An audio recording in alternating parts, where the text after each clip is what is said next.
Coming up now, we have got the Pitbike 140 series coming out on track to get ready, get lined up, ready to go on their outlap. Lots of riders we have today joining us here at Ellough Park for this race.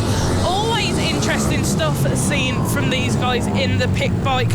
At Lid, we saw a very close battle happening between Chris Wells and Jamie King throughout the whole weekend. It'll be interesting to see how that continues this weekend. Here they are now, just getting into their grid positions, ready for the outlap. Like they are getting ready. Absolutely brilliant stuff from them to be seen. Look at them all making sure they're straight. Brilliant stuff. Absolutely, as we see there on pole position, who else but the tractor boy, Ipswich's own Richard Holmes-Williams, once again returning for his local track. In fact, the front two, both hometown heroes, of course, Jamie King from Yarmouth just up the road. So both of them are going to do battle as Chris Wells sits P3 just behind them. So it could be really interesting. A few riders making returns. Again, a big grid of 20 riders in this one. We saw last year Jamie King and Richard Holmes-Williams having a huge fight out there. Let's see if they can do that again. It is Richard Holmes-Williams, the tractor boy, starts on pole position. Jamie King, after his big off on Friday, can only manage second place. Chris Wells is third, with Ben COTGROVE in P4. Harrison Quincy, good to see him back in P5 with Zac TOERIEN in P6. Joshua French is 7th with Salman Gates in P8. P9 is Keaton PAYNE with Ashley Powell in P10. Danny Knight's Rush and Harry Bauer round out the top 12. Row 7 is James Ratcliffe with Nathen Gardner. Perry TOMSETT is 15th with Daniel Gilbert 16th. Danny COTGROVE starts 17th with Robert BALDOCK alongside. Rounding out our 20-rider grid is Dan French and Adam THORNBORROW. So it should be really interesting to see what's going to happen in this one. The top two only separated by 3/4 of a tenth of a second. Chris Wells as well, not too far away. Of course, it is the local boys who are here all the time that you'd expect to see running well here. And of course, it is the local boys, Richard Holmes-Williams and Jamie King, alone on the front row. But of course, you can't count the likes of Chris Wells out. Harrison Quincy as well. He can certainly be quick. This should be a really fascinating race. It should be indeed. They're all getting ready now, coming around, forming the grid. There is our flag marshal holding up the red flag. Jamie King in second after his crash yesterday is impressive stuff. Let's see how he performs today. There is our flag marshal just getting ready now, moving out the way, and it is lights out and away we go. Richard Holmes-Williams holding on to that first place. Here is Jamie King though, hot on his tail in second position. A little battle there happening for third place. Everybody bunched up, but here is Holmes absolutely stretching out a lead, forming a gap already ahead of everyone else just into the first section of the course. Absolutely brilliant stuff we're seeing from these guys. Lots of bikes out on track for the pit bike this week, and interesting to see how this race is going to turn out. We'll have to wait and see, but a great launch there for Holmes-Williams. King wasn't quite able to retaliate, and it looks like Chris Wells actually lost ground to Ben COTGROVE and dropped down into P4. So we'll wait and see how it's all going to unfold over the remainder of this race. Just getting underway, but already lots of interesting battles forming as the 20 pit bikes roar past us and start lap number 2. And Holmes-Williams already starting to gain a huge gap, 1.3 seconds he was at the line last time, as Chris Wells cannot get through. It looks like it's Harrison Quincy, in fact, who slid up into third place. Indeed it is. So Wells stuck behind Quincy as it stands. Joshua French also putting him under huge pressure. So a huge train forming from third downwards, but it's allowing those front two to start to pull away at the front of the pack a little. Yeah, indeed it has. Everybody's quite bunched up this time round. We have still got 11 laps to go. We will have to see what happens. But Chris Wells lost that third position to Harrison Quincy. Going to be interesting to see what happens between these guys here. Look at that, coming round the corners as they come round Zac TOERIEN. In fact, they bunch up together, then stretch back out as they come out of the corner. There we can see Chris Wells is looking to make a move on Harrison Quincy. Just couldn't quite get it, but that's not going to be his only try. He is going to keep going. 10 laps left to go. Richard Holmes-Williams leads, sets a fastest time of 50.254. Oh, dearie me.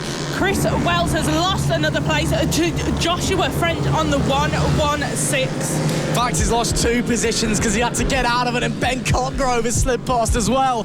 What is going wrong for the 2023 Pitbike 140 champ? Just not going his way so far today in race number 1 of the Pitbike 140s. Meanwhile, out the front, Holmes-Williams now 2 seconds to the good from Jamie King in P2. And Chris Wells really, really struggling. He tried to go the long way around on the previous lap on Harrison Quincy. This time looks to the inside on Cotgrove. Once again, has to get out of it.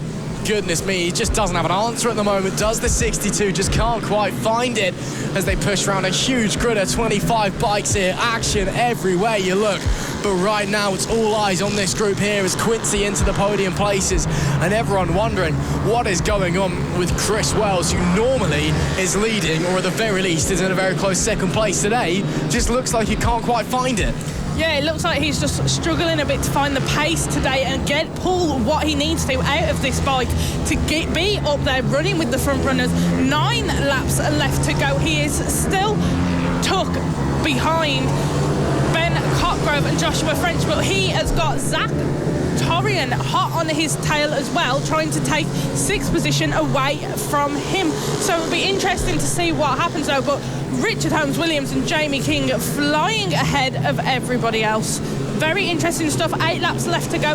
Let's see how Chris Wells, who was once our leader before lead, sees how he does throughout this race. He just looks really uncomfortable on the bike. It's bizarre, but you look at him into corners and how the bike reacts to bumps, and if someone's sticking a nose up the inside, how he reacts. It just doesn't look like he's settled at all on that pit bike machine, which is really, really bizarre for Chris Wells, but he's fighting on anyway. Zac TOERIEN desperately tried to find a way through on the previous tour, just couldn't quite find it. With 7 laps left to go, it's still Holmes-Williams from King, from Quincy, your top 3 as they come to the line now, but it's getting very, very close between some of our other riders. Looks like Ben Cotgrove and Joshua French trying to trade places. As TOERIEN, that's a very liberal take on track limits and almost met the tyre barrier there on the exit of turn number 1, but getting down nice and low, trying to make up time, big time in the corners as they now all funnel their way through. So Harrison Quincy's opened up a little bit of a gap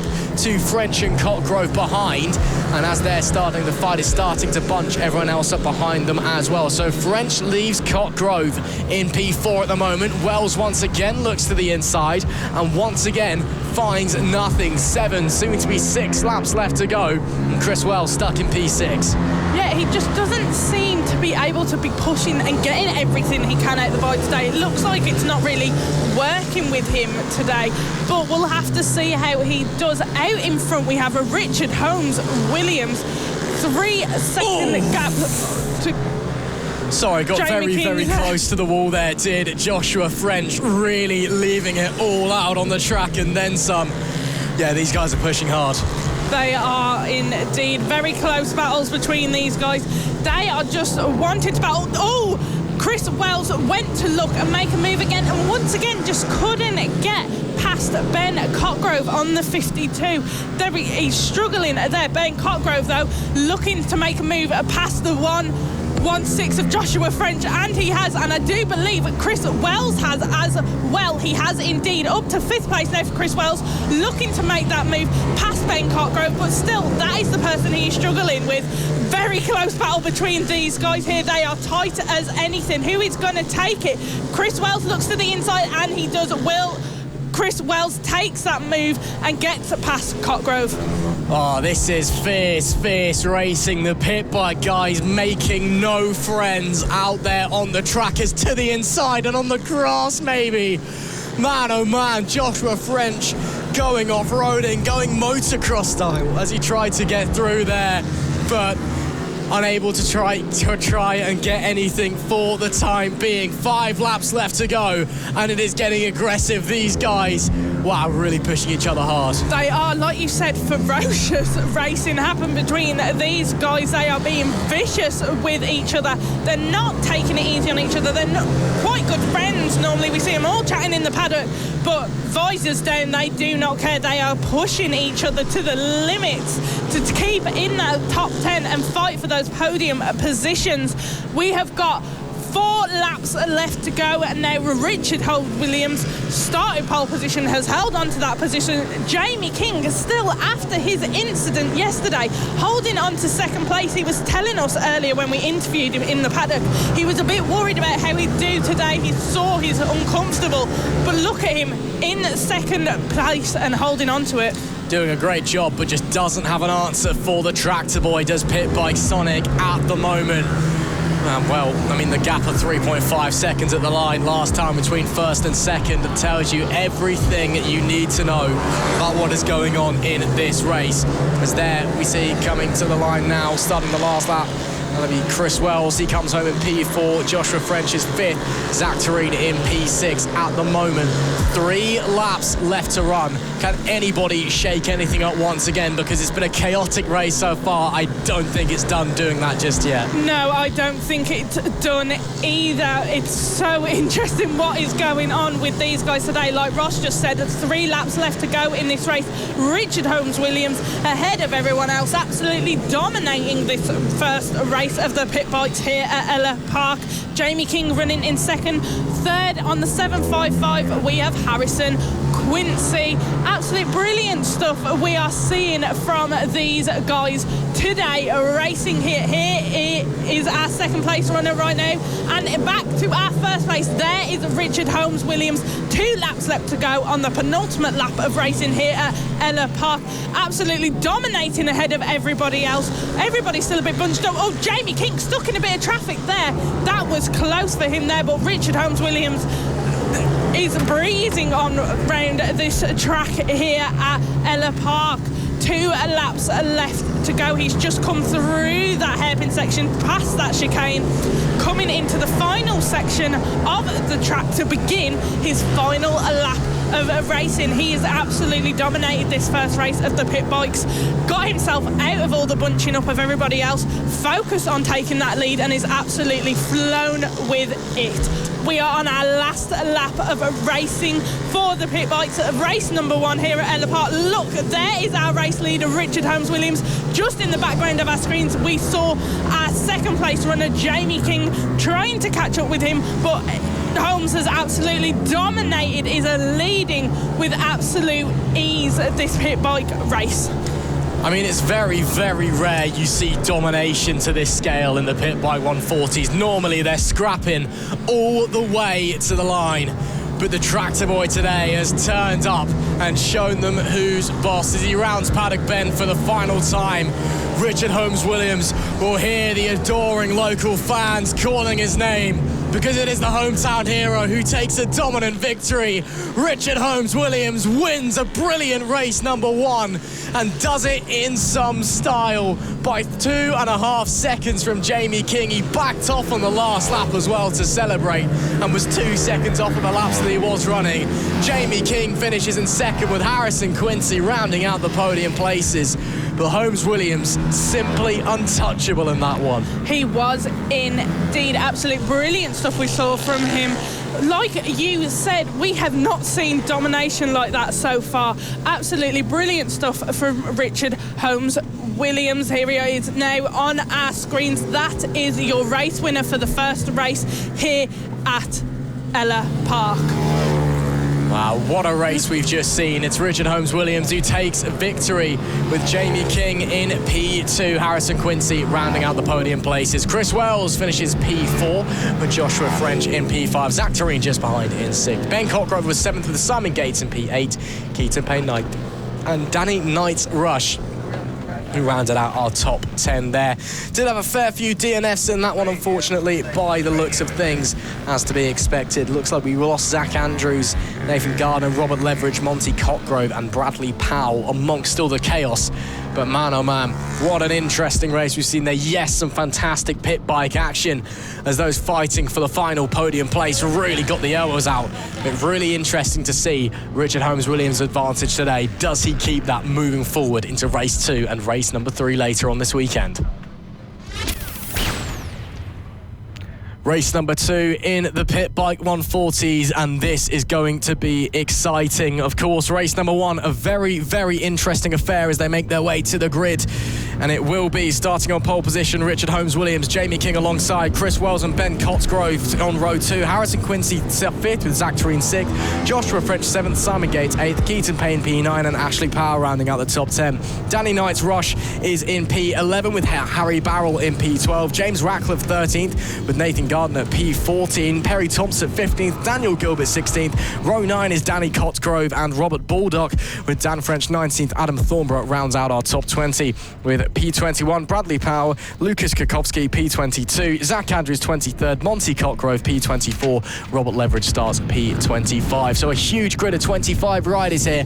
Should be very interesting to see how it's all going to unfold. A couple of them a little bit slow getting out to the grid from the holding area, but looks like we're all ready to go racing. A fascinating race one yesterday. Jamie King riding wounded after his big high side on Friday. Couldn't catch Richard Holmes-Williams. Ice to the lights then for race number 2 of the Pitbike 140s, and an issue there for E11. A jump start. Jamie King gets the launch, but it's going to be Richard Holmes-Williams that gets the launch that he needs to hold pole position. Chris Wells trying to get involved there on the 62 machine. A big grid of pick bikes. Work their way through turns 1, now into turn 2. Jamie King leads from Richard Holmes-Williams in second place through the long sweeping section of turn number 2.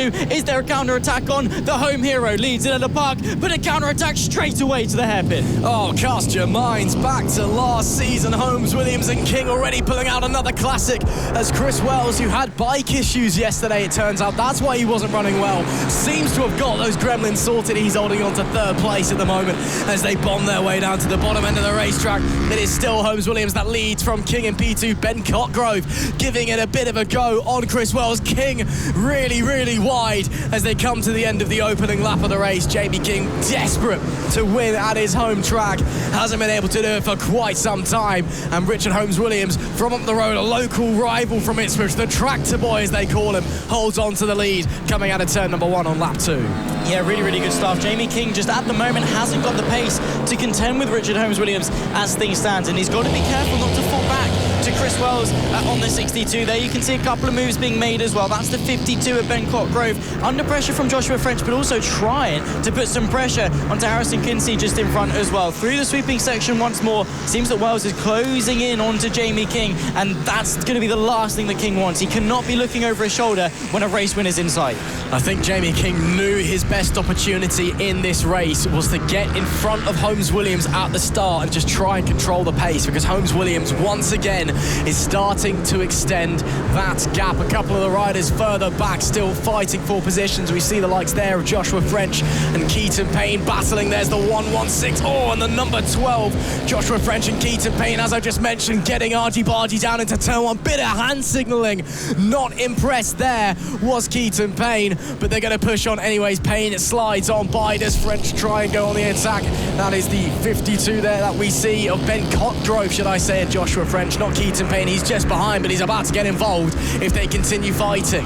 Yeah, exactly, and that's going to be the thing. Momentum is paramount around Ellough Park, especially with so many acceleration zones and fast sweeping corners. If you get caught up in a battle, the rider behind is going to be all over your tail. Now looking into the paddock hairpin, are there going to be any changes? Not on this particular occasion, but Joshua French, like I say, looming large. That double hairpin, you go into a right hairpin, straight into a left-hand hairpin. So as you open up the penultimate corner, the inside really opens up, and we're going to see a couple of riders maybe tempted by that centre to the inside, but it's not like Ellough Park is lacking overtaking opportunities. No, always opportunities to make a move here in Suffolk. It is a rider's paradise out there on this racetrack. Looking to the inside goes French once again, cannot quite find his way through Cotgrove on the 52, and Keaton PAYNE now starting to drop back. Richard Holmes-Williams, meanwhile, up the front of the race, 1.2 seconds ahead of Jamie King. Oh, that's a big one. That's a big one at the infield hairpin. Who's that's gone down? Hopefully everyone is A-OK, as I think he's just staying down to make sure everyone slides on by, but of course yellow flags will be out. But yeah, that was a big one going down there, and hopefully everyone's all right. Yeah, getting up on his feet, looks to be getting the bike up as well. But yeah, that's a big crash. 7 laps left to go on the first DNF in this race by the looks of things. Yeah, not what you want to see at all. It looks to be the number 2. That could be Danny Cotgrove. Of course, we'll confirm as to who doesn't break the beam, essentially. With 7 laps left to go, changes there. That's Joshua French on the inside of Ben Cotgrove. This is the fight for 5th place, so still quite important points in what is a very, very big field. Yellow flags through this section of racetrack, though, so no counter-attack available for Cotgrove. Absolutely, of course, no yellow flags. You have to hold position. There is an incident, there is caution. You have to be careful for safety concerns. And that just means that a prime overtaking opportunity down at the infant hairpin. You can run it outside and get the switch back. You can stick it up the inside with a huge dive bomb. But unfortunately at the moment unavailable. There is race leader once again. Richard Holmes-Williams has booked his ticket and is checking out. 6 laps left to go. He's got 1.5 seconds to the good ahead of Jamie King. I think Jamie King and Chris Wells may have had a bit of an incident, maybe a coming together or a shoving out wide or something, because Chris Wells on the previous tour was less than a 1/10 of a second away from King across the line. Now the gap 1.6 seconds, and he's under huge pressure from Harrison Quincy behind in that battle for the podium places. So something going on there perhaps, or maybe Chris Wells, those reliability, those mechanical gremlins that were hurting him in race number 1, coming back to haunt him. We'll have to wait and see. But right now, the tractor boy, the Ipswich native, Richard Holmes-Williams, up the top of the table and doing a fine job, looking to try and take 2 wins out of 2 so far this weekend. Yeah, exactly. He's been on fire, trying to rob Jamie King of that home heroism that he lacked over the course of 2024. Lost out to Lucas Brown the first time we came here, opened up the door on multiple occasions to allow, of course, the now Red Bull Rookies rider through, and that was the last thing that he wanted. And of course, then we came later on in the season. He was unable to win there. Of course, sealed the PB140 championship for his 4th title in FAB-Racing. But he wants to come here. He wants that redemption. He comes here week on week in order to sort of hone his craft and get some experience. He's been over in Assen recently as well, racing bikes. He does test riding for Snetson. He's a very experienced rider, very, very good rider. All he needs is to taste that sweet, sweet taste of home victory. Absolutely. What a great race weekend that was between King and Lucas Brown. Both of them doing huge battles, of course. Best of luck this weekend to Lucas Brown, as well as Sullivan Mounsey and Evan Belford as they start going at Junior GP at Jerez. Ethan Sparks as well, who'll be going around there in the European Talent Cup. So best of luck to all of our FAB graduates who've gone on to international competition. Yellow flags waving down into turn number 2. I don't know. Oh, that's big as well. Another couple of riders having problems, and that'll be why the yellow flags are out. Hopefully everyone's okay. That's the 152 that's gone down there. Bradley Powell, he was racing really close with Monty Cotgrove. I believe that is the other rider who's gone down as well. 4 laps left to go. Hopefully everybody is okay, but the yellow flag still waving, and in fact we now do have a red flag with 4 laps left to go. That is our second red flag of the day, with 4 laps left to run in the Pitbike 140s. Hopefully everyone okay. We believe it's Monty Cotgrove that we're seeing there, who's struggling to get back up to his feet. We'll have to let you know that he is okay as soon as we are aware. But a real fascinating race there in the Pitbike 140s brought to a halt. Once again, Richard Holmes-Williams looking pretty untouchable up the front. Yeah, definitely. I mean, it just seems that Jamie King didn't have the measure. I mean, the initial getaway, the first phase of the start wasn't quite enough for Jamie King, but it just seems that he had a second wind going into turn number 1. The exit, of course, on that run towards turn number 2, he was then able to capitalise and get the lead momentarily. But after that, Richard Holmes-Williams was able to extend the gap. It then became a bit of a stalemate between the pair of them. They were running sort of 50.6s on average over the course of the race, so the gap wasn't extending, but it definitely wasn't closing in the favour of Jamie King. So it's going to be, if this race does get restarted, of course, with just 4 laps to go, it could be possible that we just call it as it is. But if it does get restarted, then Jamie King, starting once again alongside Richard Holmes-Williams, will want to reignite that fantastic battle that we saw at the beginning of the race. We also, of course, further down, I say further down, it's the fight for P5 on a 25 bike grid, so still towards the sharp end. Joshua French versus Ben Cotgrove, the pair of them doing battle, and definitely igniting some sparks between the pair of them, but close to the limit, but not a millimetre over it. Speaking of Joshua French, only took part in 1 round over the course of 2024. The 2 races that we were able to run at Lids before the red flag delay saw an early end to Sunday, and it was 2 4th place finishes, so he's going to be looking to replicate some of that top 5 success here at Ellough Park, and was looking good to do so as well. Hello and welcome. Of course, anyone that's now just joining us, you're joining us during a red flag delay for the second race of the weekend for the Pitbike 140 class. We saw some electric battles between the majority of the field before a slight incident bringing out the red flag. We'll, of course, confirm that all riders are okay as soon as possible. But let us know who you're supporting, where you're watching from, and what class you're most looking forward to, and also your predictions for the season ahead. Of course, we're on round 2 of 2025, round 2 of 7. Of course, ticked off lid. We're here at Ellough Park in Suffolk right now. We go to Houghton Park in a few weeks' time, then to Clay Pigeon down in Dorset, then to Rowrah, Three Sisters for the double header round for round 6 and 7 to round off the season in 2025. That is going to be at the end of the Pitbike 140 race. They're going to call it at the red flag. It's Richard Holmes-Williams that tips Jamie King to victory. They're Chris Wells and Harrison Kinsey. Joshua French from Ben Cotgrove round off the top 5 and 6. From Keaton PAYNE, Zac TOERIEN, Danny Knight's Rush, and James Ratcliffe, your top 10. That was a pretty good race up until, of course, the red flag. It's a shame that we don't get it restarted, but with such little time left to go, it would be almost pointless. Of course, the Pitbike 140 is going to be the end of the morning, but looking forward to the rest of the racing this afternoon.